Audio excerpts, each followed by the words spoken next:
Untuk kondisi saat ini ya, di area bencana banjir yang ada di Sambi Gede. Ini rumah Mbah Mesilah yang tadi juga kita sudah kunjungi beliau.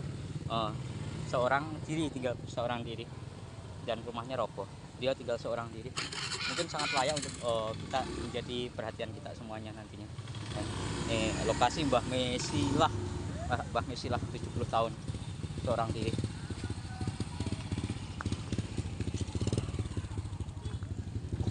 Oke. Untuk lokasi kedua ini di tempat Pak Marsim ya yang roboh.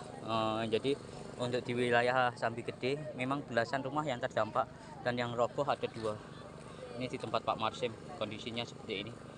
Sudah rata dengan tanah dan terbawa arus ini.